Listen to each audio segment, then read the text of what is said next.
وولایەک بە بەرپرسیارانە مامەڵە بکەن بۆ پاراستنی سەروەری عێراق.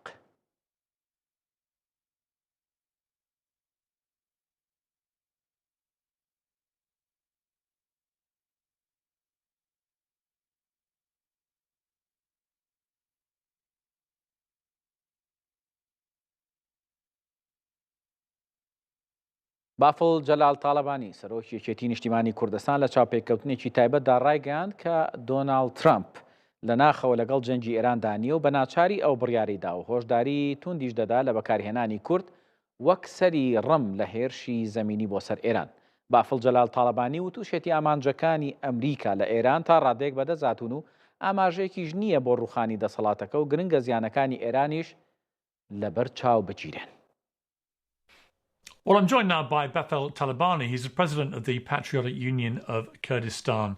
باڤڵ جەلال تاڵەبانی سەرۆکی یەکێتی نیشتیمانی کوردستان لە چاوپێکەوتنیشی تایبەتدا لەگەڵ میدیاکاری ناسرا و پێرز مۆرگان باسی وردەکاری پەیوەندی تەلەفۆنەکەی لەگەڵ دۆناڵد ترامپ و تێڕوانینی خۆی لەسەر جەنگی ئێستا و داهاتووی ناوچەکە خستە ڕوو. باڤڵ جەلال تاڵەبانی لەبارەی ڕەوشی سەربازی ناوچەکە ڕایگەیاند زۆرینەی ئامانجە سەربازیەکانی ئەمریکا لە ناوخۆی ئێران بەدی هاتوون و توانای هێرشبەری تاران بە شێوەیەکی بەرچاو لاواز بوو و خەڵکی کوردستان لەژێر فشاردایە. تێڕوانینی من بۆ ئەو جەنگی ئێستا دەگوزارێت ئەوەیە کە دەتوانین بڵێ زۆرینەی ئامانجە سەربازیەکانی ئەمریکا بەدەست هاتوون. توانای هێرشکردنی ئێران بە شێوەیەکی بەرچاو لاواز بووە. حکوومەت تا ڕادەیەک لاواز کراوە. هەروەها بڕوام وایە کە ئێران هیچ توانایەکی دروستکردنی چەکی ئەتۆمی نییە. لەگەڵ ئەمانەشدا بۆمبارانکردن هێشتا بەردەوامە. بە دڵنیاییەوە خەڵکی کوردستان دەترسن.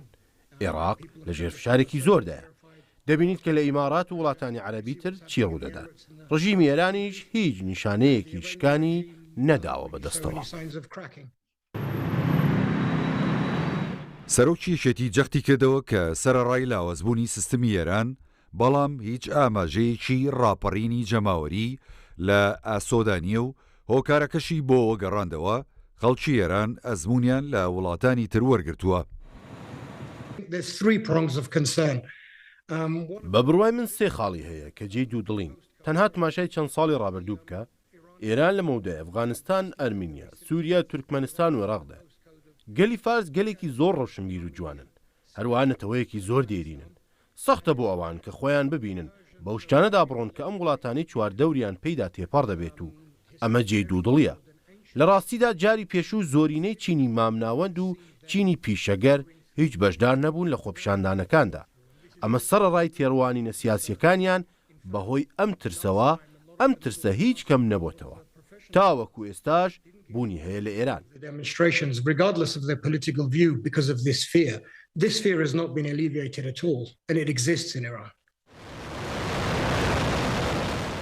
لەبارەی ئامانجەکانی ئەمریکاوە باڤڵ جەلال تاڵەبانی ڕایگەیاند تا ڕادەیەک ئامانجە سەرەتایەکانی ئەمریکا بەدی هاتوون و گرنگە بابەتی شەڕی ئێران زوو تەواو بکرێ و کوشتنی عەلی خامنایی لە بەرچاو بژیرێت.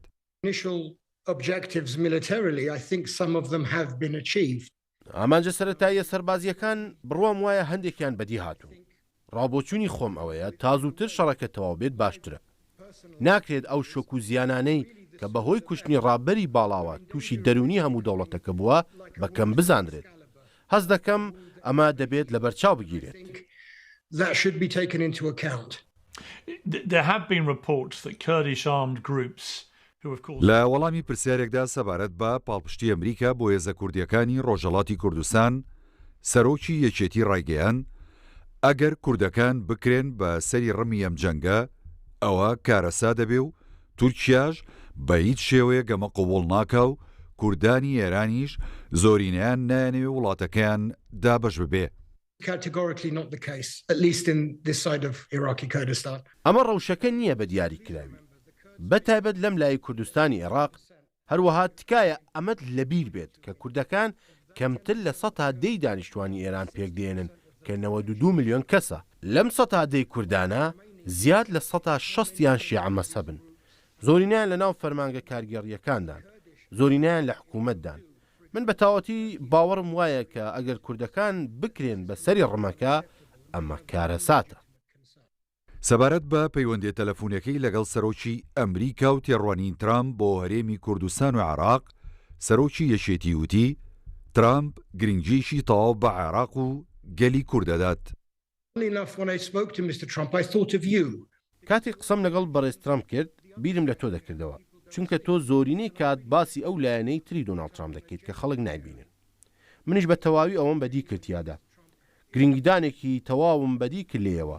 وابی دەکەمەوە کە لە ناخەوە بەڕێز ترامپ لەگەڵ جەنگدا نییە، تەواویش گرنگی پێدانی پێوە دیار بوو بۆ عێراق و گەلی کورد و هەروەها باشیش بوو بۆ ئێمە لەو ساڵانەی کە هەماهەنگی سەربازیمان هەبوو هەتا دوایی و شەڕ لە دژی داعش و ڕوخانی ڕژیمی بەعس. ئەو چاوپێکەوتنەی سەرۆکی یەکێتی نیشتیمانی کوردستان دەنگدانەوەیشی زۆری لە ناوەندە سیاسی و میدیایەکانی جیهاندا هەبووە، ئەوەش لەسەر و بنەمایی کە بۆچوونەکانی لەبارەی ڕەوشی ناوچەکە بە تایبەتی لەم ڕەوشەدا کاریگەریان هەیە.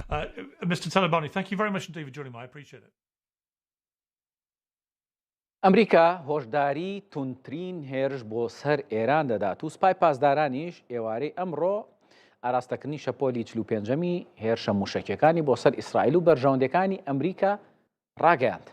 سەرڕای ڕێپێوان و خۆپشاندان لە دوایین هەینی ڕەمەزان هێرشەکانی ئەمریکا و ئیسرائیل بۆ سەر ئێران بەردەوامیان هەیە و تارانی پایتەخت بە چڕی بردومان کراو.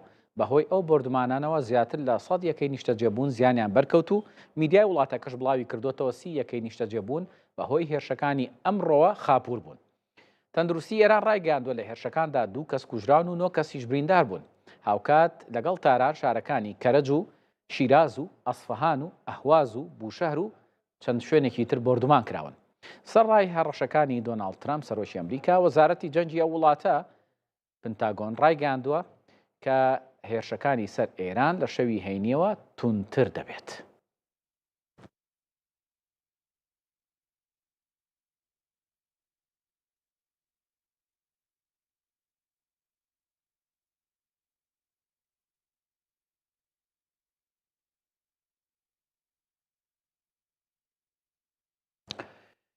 با ڕەوشی عێراق و هەرێمی کوردستانیش بزانین، دوا پێشاتەکان و دوا زانیاریەکان لە پەیامێرانمان وەربگرین. بێستون سەلام لە بەغدا پەیامێرمان و قارەمان جەوهەر لە هەولێرەوە لەگەڵمانە بن بۆی کە زانیاریەکانمان بدەنێ.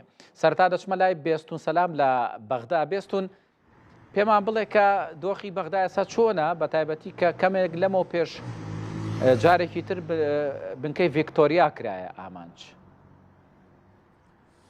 بەڵێ ڕەنج بێگومان بەغدای پایتەخت و پارێزگاکانی ناوڕاست و باشووری عێراق ئەمڕۆ ئارامتر بوو لە چاو دوێنێ و پێرەیە، بەڵام ئەم ئێوارەیە یعنی بەل لە کەمتر لە کاتژمێرێک لە ڕێی 3 درۆن ئاراستەی فڕۆکەخانەی نێودەوڵەتی بەغدا کرا کە دوانیان هەر لە ئاسمانەوە لە ڕێی سیستمی بەرگری ئاسمانی بنکەی سەربازی ئەمریکیەکان کە ناوی ڤیکتۆریا لە فڕۆکەخانەی نێودەوڵەتی بەغدا تەقێنرایەوە، بەڵام دانەیەکی دیکەی کەوتە خوارەوە، کەوتە نێو یەکێک لە وێزگە کارەباکان نزیکی فڕۆکەخانەی نێودەوڵەتی بەغدا کە سەر بە کۆمەڵگەیەکی نیشتەجێبوون بە ناوی نەجمەوەیە ئاگرێکی دروست کردووە.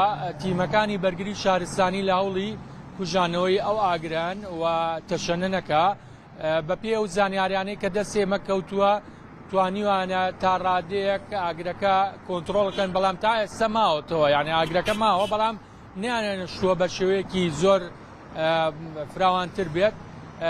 تیمەکان لە هەوڵی کوژانەوەن لەگەڵەوەشدا شەوانی ڕابردووش بەردەوام هێرش کراوەتە سەر ئەو پێگە سەربازی یاخۆد ئەو قاعدەی ئەمریکیەکان کە لە نێو فڕۆکەخانەی نێودەوڵەتی بەغدایە.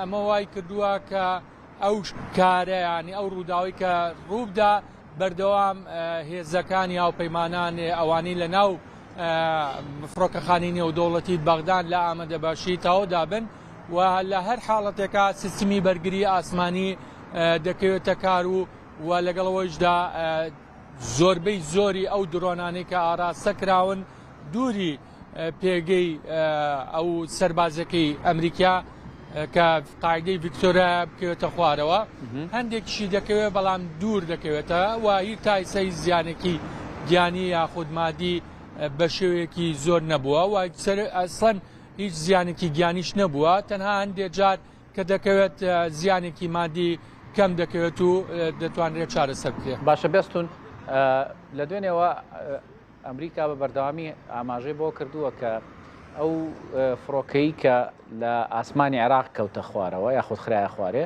دوێنێ وتی 4 کەس گیانی لەدەستدا ئەمڕۆوتی هەر 6یان گیانیان لەدەستدا ئەو 2 کەسەی تر پی بێ سەر و شوێنن ینی دۆزراونەتەوە و ئەمریکا ئاماژەی بۆکە و عێراقی هیچ بەشدارێکی کردووە لە دۆزینەوەیانە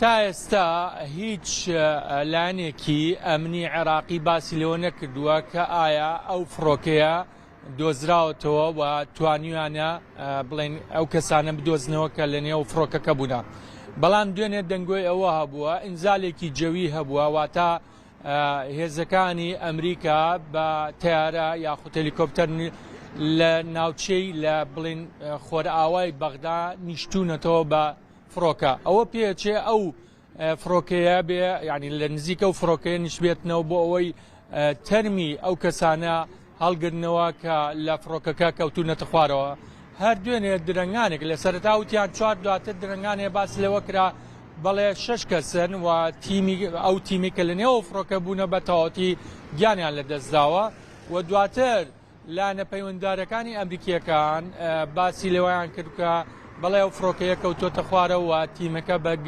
هەمووی ئەوەی کە سەرنشینی ئەو فڕۆکەیە بوونە گیانە لە دەستداوە و لاەنە ئەمریکانی عێراق هیچ بەشدار نەبوونە لەو هەڵگرتنەوەی تەرمەکان یاخود دۆزینەوەی فڕۆکەکە لەگەڵەوەشدا ئەوەی کە باس لەوە کرێکە ئەو سیستمەی کە لە فڕۆکەکەی داوە ئەو لە باشووری عێراق بووە و ئەو سیستمە بڵێن بەرگری ئاسمانیە لە لای مقاومەی ئیسلامی نییە کە خۆیان هەمیشە خۆیان باس لەوەکەن کە چه پێگەکانی ئەمریکیەکان یاخود بەرژەوەندەکانی ئەمریکا دەگرنە ئامانج بەڵام ئەو فڕۆکەیە کەوتنەوە خوارەوەکەی تا ئێستا بە شێوەیەکی ڕاست و دروست بڵاو نەبووتەوە هەندێک دەنگۆ هەیە کە خۆی کێشەی تەکنیکی تێکەوتووە کەوتۆتە خوارەوە ئەو فڕۆکەیە بەشێکیش لەوە باسەکەن کە فڕۆکەیە ترکاکاتی بانزینی وەرگتووە خۆی کێشاو بە فڕۆکەکە و بۆتەوە کاری ئەوەی کە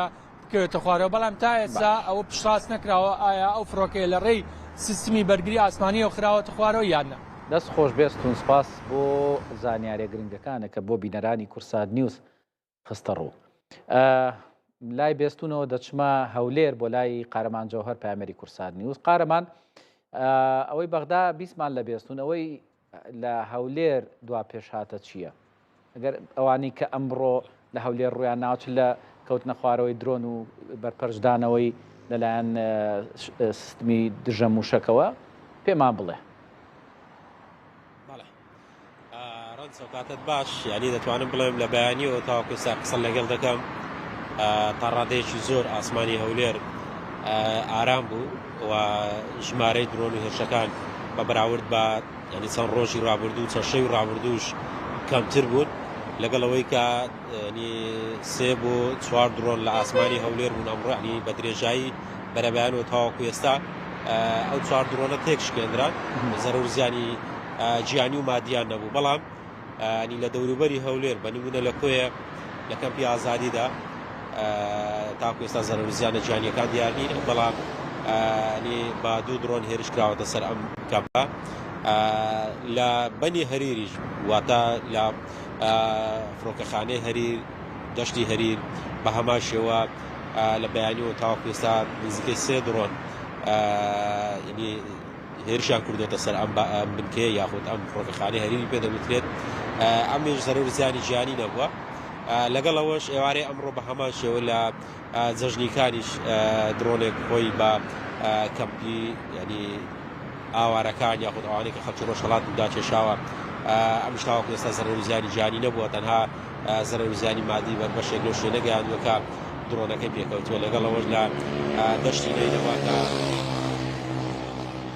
لە دەشتی نینەوە کە لە سازمانی خەبات ینی بارەگەیان لەوەیە ئەمیش بە درۆن هێرشی کراوەتە سەر بەڵام لێ قوربانی هەیە 2 کەس شەهید بوونە سواریش بریندار بوونە بەڵام تاوەکو ئێستا سازمان زانیاری زیاتر و فەرمیتری بڵاو نەکردێتەوە بەڵام ئەمانە لەلایەن ئەندامەکانیانەوە بڵاو کراوەتەوە کە 2 کەسیان شەهید بوونەوە سواریشیان بریندار بوونەوە باراگاکەشیان بە هەمان شێوە زەرەرزیانی پێگەیشتووە لەگەڵەوەش ئەنی تا ڕادەیەکی زۆر ڕەوشی خەڵک ڕەنج بە بەراورد بە چەند شەوی ڕابردووە پێشووتر ئاساییە ئەنی شەقامەکان و شوێنە گشتەکان قەرەباڵغن و هاتوچۆی خەڵک بەتایبەت لە نزیک فڕۆکەخانە و قوسوخانە ئەمریکا کە پێشووتر بەهۆی زەرجی ئاگادارکردنەوە کەمێک سۆڵ بوون و تا ڕادەیەک سنووردار و هاتوچەی خەڵک لەو شوێنە بەڵام تا ڕادەیەک ئەم شەو هاتوچۆکان ئاسایینە و ڕەوشی ژیانی خەڵک تا ڕادەیەک گەیشتۆتە سەر ئەم هێڵەی خۆی کا پێشووتر هەبووە بۆی هێرشە درۆنیەکان بەهۆی ئەوەی کە لە بەیانیەوە هاوکەسی قسە لەگەڵ دەکەم کەمترین هێرشی درۆنی بۆ سەر هەولێر هەبووە کە وەک باسم کرد نزیکەی 4 درۆن بووە هەسواری لە ئاسمانی فڕۆکەخانەی هەولێر و قوسوخانەی ئەمریکا تەقێدراونەتەوە لەگەڵەوەش کە بە بەردەوامی قوسوخانەی ئەمریکا لە دوای هەر زەنگێکی ئاگادارکردنەوە داوای کردووە لەو کەسانێک کە نزیکی قوسوخانن یاخن نزیکی فڕۆکەخانن لەو شوێنانە دوور بکەونەوە بۆی لە کاتی تەقاندنەوەی درۆنەکان بەشێک لە پاشماوە و پارچەکانی درۆنەکان کە دەکەوێتە شوێنی نیشتەجێب و سەرشەقامەکان زەرەر و زیانی ژیانی نەبێتن بۆیە لە کاتی زەنجی ئاگادارکردنەوە بەشێک لەو شوێنانە چۆڵ دەبن بەڵام ئەمڕۆ تا ڕادەیەکی زۆر دەتوانین بڵێن ڕۆژی هەولێر ئارامی زیاتری بەخۆوە بینی بە بەراورد بە چەند ڕۆژی ڕابردووە ئەمیش بەهۆی کەمی ئەو هێرشە درۆنیانێک کە بۆ هەولێر کراوە یاخود تێشکاندنەوە درۆنانەی کە لە ئاسمانی هەولێر بوونە کە زەرەر و زیانی ژیانی نەبووە. دەست خۆش بە قارەمان سوپاس بۆ زانیاریەکان لە هەولێرەوە لەگەڵمان هەبووی. ئەوە ڕەوشی هەرێک لە بەغدا و هەولێر بوو بە هەندێک لەو زانیاریە نوێنەشتان جارێکی تر بۆ بخەمەوە بەرچاو یاخود پێتان بڵێم کە لەسەر شاشەی کورسات نیوسیش دەڕوا کە سوپای ئێران ئەڵێ لە 48 سەعاتدا 5 درۆنمان تێکشکاندووە. سوپای ئێران ئەڵێ لە سەرەتای جەنگەوە 109 درۆنمان تێکشکاندووە. پێشهاتێکی نوێ کە وەزیری جەنگی ئەمریکا دەڵێت 10,000 درۆنمان ڕەوانەی ڕۆژڵاتی ناوەڕاست کردو کە لە ئۆکراین پەریان پێدراوە و ئاماژەی بەوەش کردووە کە یاخود سوپای پاسداران ئەڵێ هێرشەکانی ئەم دوایانەمان بۆ سەر ئیسرائیل بە هەماهەنگی لەگەڵ حیزبوڵڵای لوبنانی بووە. شتێکی تر کە پێشهاتێکی نوێی جەنگەکەیە ئەڵێ لێپرسراوێکی ئەمریکی ئاماژەی بۆ کردووە کە هێزێکی مارێنز ڕەوانەی ڕۆژڵاتی ناوەڕاست کراوە. لێپرسراوە ئەمریکیەکە ئەڵێ ئەو هێزە لە 2200 سەرباز پێک هاتووە. ئەمەش پێشاتێکی نوێیە بۆ جەنگەکە چکە ئەمریکا تا ئێستا لە ڕێگەی فڕۆکەوە لە ڕێگەی موشکەوە بڵین ئەو شوێنانەی ئێران یاخود ئامانجەکانی لەناو ئێراندا دەپێکێ. ڕاوێژکاری ئەڵمانیاش دەڵێ جەنگ لە ڕۆژڵاتی ناوەڕاست زیانی بە هەمووان گەیاندووە. ئەمەش بەشێک لە وڵاتانی ئەوروپی بۆچوونەکانیانە لەسەر جەنگ. وەزیری جەنگی ئەمریکا جەخت لە بەردەوامی ئۆپەراسیۆنە هاوبەشەکانیان لەگەڵ ئیسرائیل دژی ئێران دەکاتەوە دەڵێ ڕۆژانە زیاتر لە 1000 ئامانج دەدەین لە وڵاتە. پێت هێکسێت کە وەزیری جەنگی ئەمریکا لە کۆنفرانسێکی ڕۆژنامەوانیدا لە واشنگتن ڕایگەیاندووە هەموو هەوڵێک دەدەن بۆ ئەوەی توانای هێرش و بەرگری ئێران لە ناو بن و هەر بۆیە ئۆپەراسیۆن و هێرشەکانیان بۆ سەر ئەو وڵاتە درێژە پێدەدەن.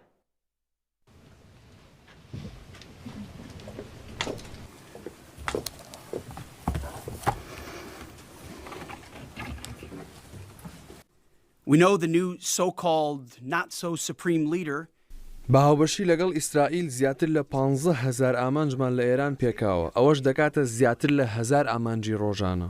تەواوی هەوڵەکانمان چڕ دەکەینەوە بۆ پەکخستنی سیستمەکانی بەرگری ئێران. تا ئێستا زیاتر لە 6,000 ئامانجمان لە ئێران پێکاو و هێرشەکانمان بەردەوام دەبێت. ڕوبەڕووی هێزە ئەمنیەکانی ئێران دەبینەوە بە شێوازێک تێکیان دەشکێنین کە پێشتر هەرگیز هاوشێوەی نەبوو بێت. ڕێگە نادین هەرگیز ئەو وڵاتە ببێت بە خاوەنی چەکی ئەتۆمی. هەرگیزیش بە مەبەست هیچ ناوەند یا ناوچەیەکی مەدەنی نشین لە ئێران ناکەینە ئامانج. لە ئێستاشدا لێکۆڵینەوە لە هێرشەکەی خوێندنگەکەی میناب دەکەین. دەزانین ئەو کەسی بەڕابەری باڵای ئێران هەڵبژێردراوە بریندارە و پێدەچێت ڕوخساری شێوا بێت. بۆیە پەیامی ڤیدیۆیی نییە. and their sacrifice will only recommit us to the resolve of this mission. ئەمڕۆژ کەشتێکی تری بازرگانی لە گەروی هورموز کرا ئامانج، ئەمریکاش تاوتوێی ناردنی کەشتی جەنگی زیاتر دەکا بۆ ناوچەکە. سەرچاوەکانی هەواڵی ئێران بڵاویان کردوتەوە کەشتێکی تر لە گەروی هورموز کراوەتە ئامانج و ناوەندی بازرگانی دەریایی بەریتانیاش ڕایگەیاندووە ئەو کەشتیە لە نزیک باکووری دەریای عومان تووشی ڕووداو بووە. وەزارەتی گواستنەوەی تورکیاش ڕایگەیاندووە دوای هەوڵێکی زۆر توانیویانە ئێران ڕازی بکەن کە کەشتەکانی ئەو وڵاتە لە گەروی هورموزەوە تێپەڕێت. لە ماوەی 14 ڕۆژی جەنگی ئەمریکا و ئیسرائیلدا لە بەرامبەر ئێران نزیکەی 15 کەشتی لە گەروی هورموز کراونەتە ئامانج و وەزارەتی جەنگی ئەمریکاش ڕایگەیاندووە بۆ ڕێگری لە هێرشکردنە سەر کەشتیەکان تاوتوێی ناردنی کەشتی جەنگی زیاتر بۆ نزیک گەروی هورموز دەکەن. ئەمە لە کاتێکە کە بەهۆی جەنگەوە گواستنەوەی نەوت لە گەروی هورموز بە قەباری زیاتر لە 10 ملیۆن بەرمیلی ڕۆژانە کەمی کردووە.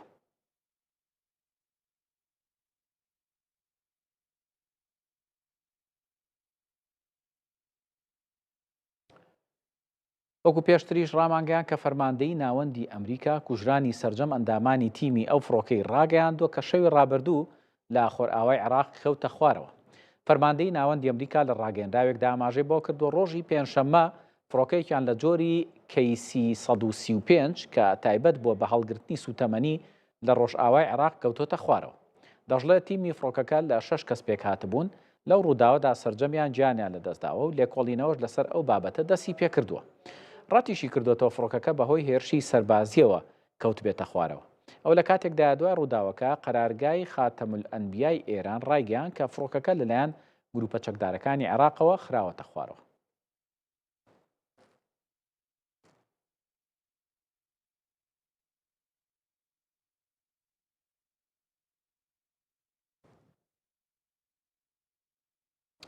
وەزارەتی بەرگری تورکیا بڵاوی کردوتەوە ئەو موشەکە بالیستیەی لە ئێرانەوە ئاراستەی وڵاتەکەیان کرابوو لەلایەن یەکەکانی ناتۆوە خراوەتە خوارەوە. وەزارەتی بەرگری تورکیا لە ڕاگەیەندراوێکدا بڵاوی کردوتەوە ئەو موشەکە بالیستیەی لە ئێرانەوە ئاراستەی ئاسمانی تورکیا بوو یاخود تورکیا کرابوو لەلایەن بەرگری ئاسمانی ناتۆوە خراوەتە خوارەوە. ڕاشی گەیاندووە بە بێ دوودڵی هەموو ڕێکارە پێویستەکان دەگرنە بەر بۆ هەر جۆرە هەڕەشەیەک کە ئاراستەی خاک و ئاسمانی تورکیا بکرێت.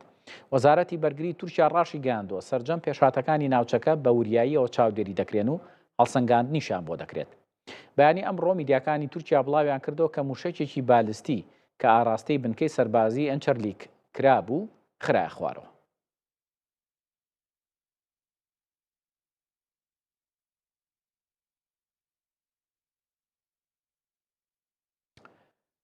وەزیری دەرەوەی ئیسرائیل ڕایگەیاندووە وڵاتەکەی استراتیژیەکی نوێی گرتووەتە بەر کە ئامانجیان کۆتایی هێنانە بەو هەڕەشانەی کە لەسەر بوونیان هەیە. گیدۆن ساعر کە وەزیری دەرەوەی ئیسرائیل لە ڕایگەیاندووە ئامانجی سەرەکیان کۆتایی هێنانە بەو هەڕەشانەی کە لەسەر بوونی ئیسرائیل هەیە و بەبێ گۆڕینی سیستمی حکومڕانی ئێرانیش ئەو ئامانجە بەدینایەت. ساعر ئاماژەی بۆ کردووە کە تەل ئەبیب نایەوێت هەموو ساڵێک یان 2 ساڵ جارێک بکەوێتە ناو شەڕێکی دووبارەوە.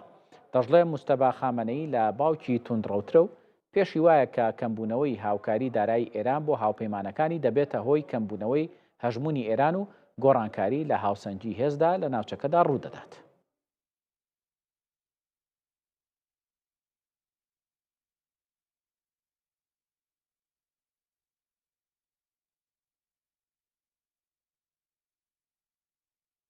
دوایین هەینی مانجی ڕەمەزان وەک ڕۆژی جیهانی قودس ناسراوە.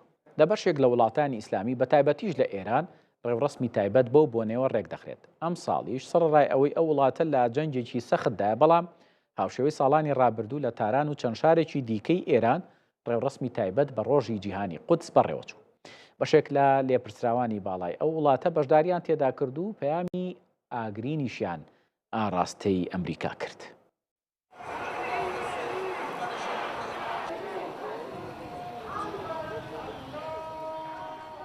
ئەمڕۆ لە ئێران ڕێوڕسمی ڕۆژی جیهانی قودس بەڕێوەچوو کە تێیدا هاوڵاتیانیە وڵاتە وەک کاردانەوەیەک بۆ کوشتنی ڕابەری باڵای وڵاتەکەیان ئاڵای ئەمریکا و ئیسرائیلیان سووتاند. ترامپ مشکلش اینه که عقلش نمیرسه که ملت ایران ملت رشیده. علی لاریجانیش ڕایگەیاند کێشەی ترامپ ئەوەیە عەقڵی لەدەستداوە. ڕۆژی جیهانی قودس بۆنەیەکی ساڵانەیە. دوابەدوای شۆڕشی ئیسلامی لە ئێران لە ساڵی 1979 ئیمام خومەینی دوایین هەینی مانگی ڕەمەزانی وەک ڕۆژی جیهانی قودس ناسان. ئەوەش بۆ نیشاندانی هاودەنگی لەگەڵ گەلی فەڵەستین و پشتیوانی لە دۆزی قودس. لەو ڕۆژەدا ڕێپێوانی بەرفراوان و جەماوەری لە زۆرێک لە وڵاتانی ئیسلامی بەڕێوە دەچێت، بەڵام زۆرتر لە ئێران بەڕێوە دەچێت و گرنگی پێدەدرێت بۆ ئیدانەکردنی داگیرکاریەکانی ئیسرائیل و دووپاتکردنەوەی ئەوەی کە قودس برسێکی سەرەکیە بۆ جیهانی ئیسلامی. بەپێی هەندێک سەرچاوە پێغەمبەری ئیسلام درودی خۆی لەسەر بێت دوایین هەینی مانگی ڕەمەزانی وەک ڕۆژی ڕەتکردنەوەی ناداتپەروەری و گەڕاندنەوەی هێز و دەسەڵات بۆ موسڵمانان دیاری کردووە. دیاریکردنی هەمان ڕۆژیش بۆ ڕۆژی جیهانی قودس لەسەر و بنەمایە بووە. ئەم ساڵیش سەرەڕای هێرشەکانی ئەمریکا و ئیسرائیل و ئەو ڕەوشەناسە خەمگیرەی ئێران پێدا تێدەپەڕێت، هەزاران کەس ڕژانە سەر شەقامەکانی تاران و شارەکانی دیکەی ئەو وڵاتە.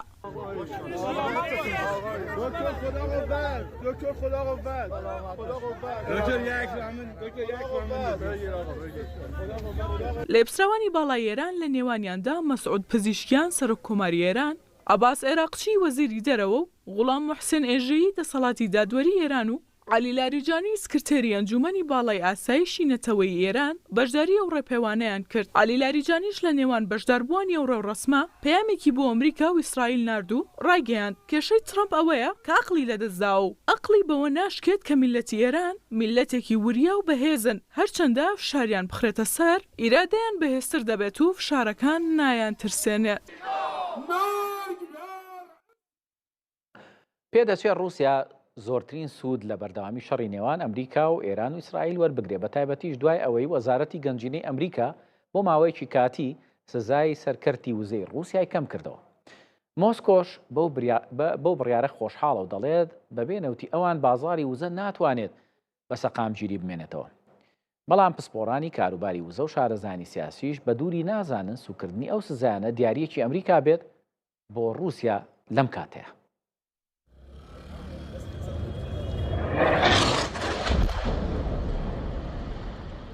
لەگەڵ دەستپێکردنی هەر شەڕێکدا جگە لە وڵاتانی شەڕکەر زۆرینی جار لایانی سێم دەبێت بە براوی ئەو جەنگە.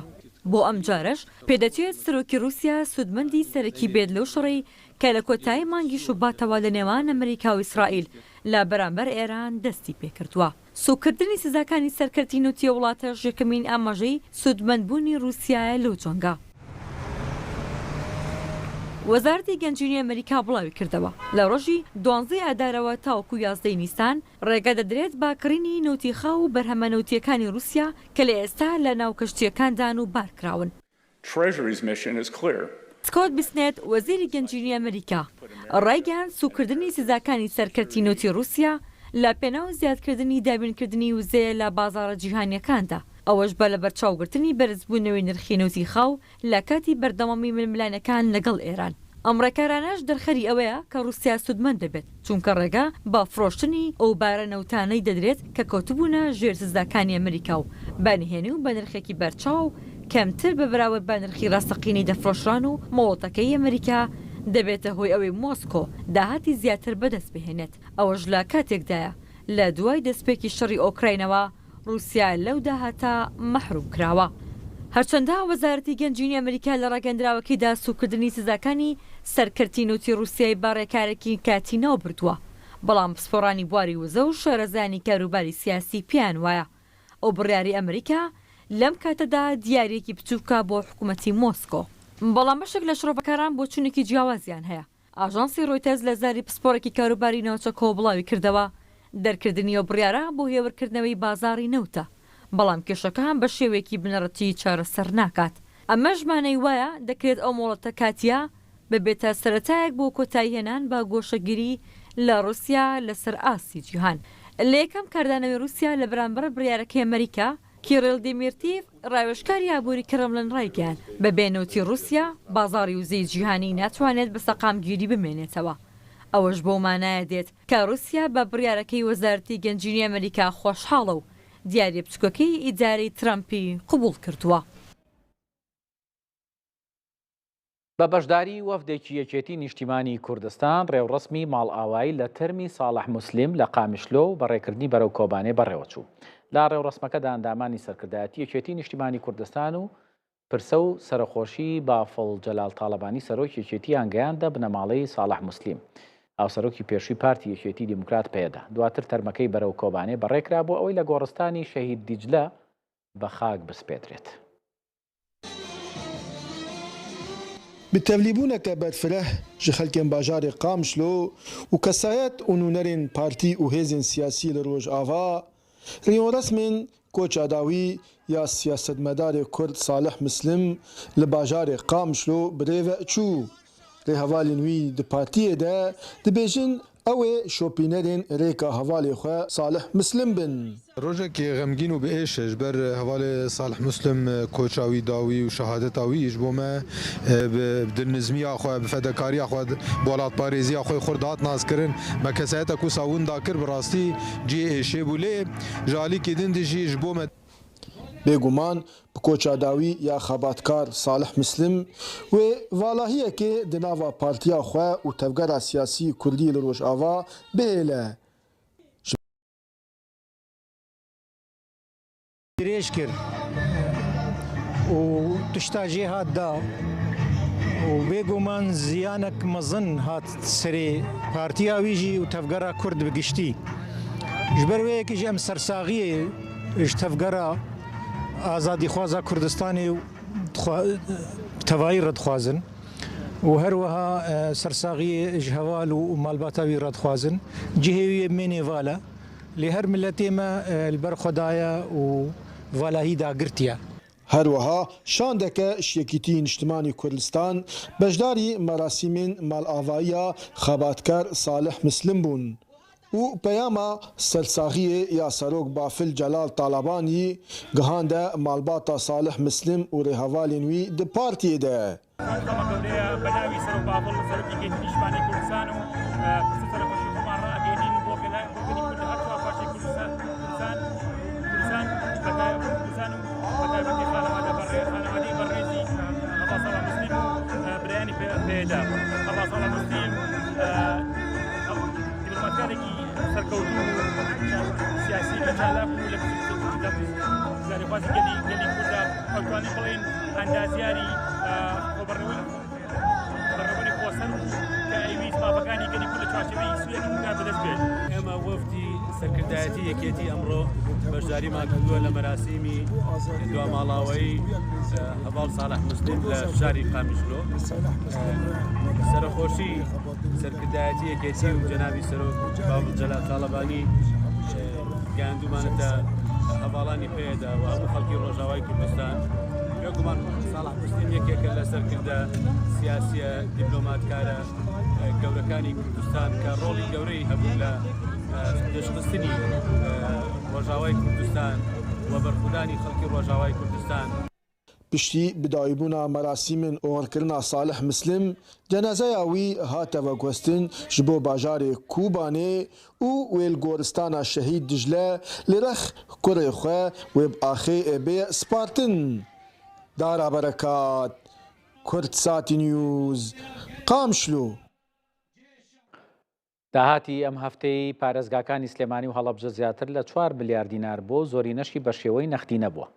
ماڵپەڕی شەفافیت بڵاوی کردەوە داهاتی ئەم هەفتەی پارێزگاکانی سلێمانی و هەڵەبجە و ئیدارە سەربەخۆکانی گەرمیان و ڕاپەڕین لە 7 بۆ 13 سی 2026 بڕی 4 ملیار و 92 میلیۆن و 551,429 دینار بۆ بەراورد بە هەفتەی ڕابردوو 4 ملیار کەمی کردووە. ماڵپەڕی شەفافیت ڕوونی کردوێتەوە لە 170 داهاتەکە بە شێوەی نەختینەیە و لە 129 داهاتەکە بە شێوەی چەکی بانکی بووە. ئەو لە کاتێکدا داهاتی هەفتەی پێشووی سلێمانی 8 ملیار و 325 میلیۆن و 234 هزار بووە.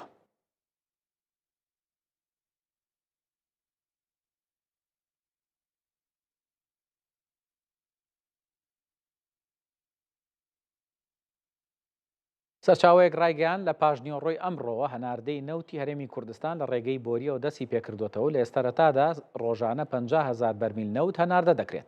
سەرچاوەیەک لە بەندەری جەیهانی تورکی بە کورسات نیوزی ڕاگەیاندووە پاژنیۆڕۆی ئەمڕۆ هەناردەی نەوتی هەرێمی کوردستان لە ڕێگەی بەندەری جەیهانی تورکیاوە دەستی پێکردووە. ئاماژەی بۆش کردووە بە توانای 50,000 بەرمیل نەوت لە ڕۆژێکدا دەست بە هەناردەکردنەوەی نەوتی هەرێمی کوردستان کراوەتەوە و بە چەند قۆناغێک بڕەکەی زیاد دەکرێت. ئەو لە کاتێکدا لە ڕۆژی 28 مانگی ڕابردووە بەهۆی هەڵگیرسانی شەڕی ئێران لەگەڵ ئیسرائیل و ئەمریکا هەناردەی نەوت هێرێمی کوردستان بۆ تورکیا ڕاگیرە.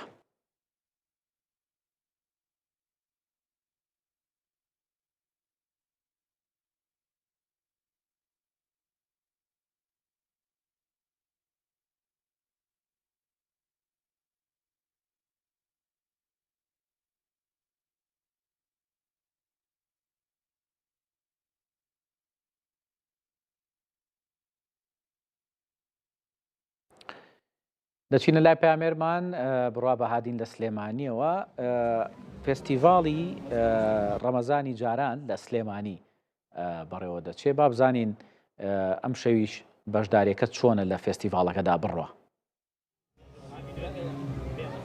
بەڵێ ڕەمسڵاو لێبێت هەڵبەت و خۆت باست لێەوە کرد فستیڤاڵی ڕەمەزانی جارانی سلێمانی لە پارکی ئازادی سلێمانی بەردەوامە هەڵبەت لەم فستیڤاڵەدا چەندین چالاکی جۆرا و جۆری تایەکە ئەو کەسانی دێن بۆ ئێرە و دەیانەوێت کاتەکانی تێدا بەسەر بەرن چێژێکی تەواوی لێ دەبینن لێرە دەیان کۆشکی تایە ڕەنجکەی تر هەم لە خواردن و شیرینی و قاوە و جۆرەکانی دیکەی تێدایەوە ئەم فستیڤاڵە تاوەکو سێم ڕۆژی جەژن بەردەوامی دەبێت وە هەموو شەوێکیش ینی چەند سرودێکی ئاینی تێدا بەڕێوە دەچێت و چەندین سرودبێژ لێرە میواندانی کراون جابا بچمە لای بەشێک لەو کەسار ئەو کۆشکانی کە لێرن بۆی بزانم فستیڤاڵەکە چۆن بۆ تاوکەسە سڵاوتان لێبێت باشش بەخێر بەنیاخوا فستیڤاڵەکە چۆن بڕێوە چێت تاوکو ئێستا وەڵاهی کەشێکی جیاوازی هەیە چکەمە یەکەم جارە ئاوا لە ڕەمەزانە بێت و فستیڤاڵێکی وا خۆش و لە پارکی ئازادی و وەکو ئەوەی کە